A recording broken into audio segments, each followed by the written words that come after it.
சென்னை போரூர் அருகே 11 மாடி கட்டடம் இடிந்து விழுந்து தரைமட்டமானது. இந்த விபத்தில் பெண் உட்பட 8 பேர் உயிரிழந்துள்ளனர்.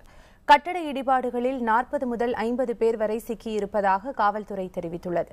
இதனால் பலி எண்ணிக்கை அதிகரிக்கக்கூடும் என அஞ்சப்படுகிறது. போரூரை அடுத்துள்ள முகிலிவாக்கம் பகுதியில் 11 மாடிகளை கொண்ட 2 குடியிருப்பு கட்டடங்கள் புதிதாக கட்டப்பட்டு வந்தன. பிரைம் சிருஷ்டி என்ற தனியார் நிறுவனம் இக்கட்டடங்களை கட்டி வந்தது. முகிலிவாக்கம் பகுதியில் சனிக்கிழமை மாலை புதிதாக கட்டப்பட்டு வந்த 2 கட்டடங்களில் ஒரு கட்டடம் முற்றிலும் இடிந்து விழுந்தது. இதில் கட்டட தொழிலாளர்கள் உட்பட 50 பேர் இடிபாடுகளில் சிக்கிக் கொண்டனர். காயமடைந்த பலர் மீட்கப்பட்டு சிகிச்சைக்காக மருத்துவமனைக்கு அனுப்பி வைக்கப்பட்டனர். அவர்களில் மதுரையைச் சேர்ந்த மருதுபாண்டி என்பவர் உயிரிழந்தார். இதேபோல் சங்கர் என்ற தொழிலாளரும் சிகிச்சை பலனின்றி பலியானார். கட்டட இடிபாடுகளிலிருந்து பெண் ஒருவர் சடலமாக மீட்கப்பட்டுள்ளார். தொடர்ந்து மீட்பு பணி நடைபெற்று வருகிறது.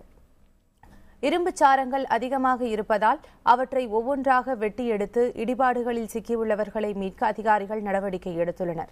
இரவு நேரம் என்பதாலும் மழை பெய்திருந்ததாலும் மீட்பு பணியில் தொய்வு ஏற்பட்டிருந்ததாக தெரிகிறது. இதனால் அரக்கோணத்திலிருந்து தேசிய பேரிடர் மீட்புப் படை வீரர்கள் 260 பேர் விபத்து நடந்த முகிலிவாக்கம் பகுதிக்கு வரவழைக்கப்பட்டு மீட்புப் பணியில் ஈடுபடுத்தப்பட்டுள்ளனர். தரமற்ற பொருட்களால் கட்டடம் கட்டப்பட்டதே கட்டடம் இடிந்து விழ காரணம் என முகிலிவாக்கம் பகுதியைச் சேர்ந்தவர்கள் தெரிவித்துள்ளனர். இடிந்து விழுந்த கட்டிடத்தை காண பொதுமக்கள் ஏராளமானோர் குவிந்ததால் போரூர் குன்றத்தூர் இடையே கடுமையான போக்குவரத்து நெரிசல் ஏற்பட்டது.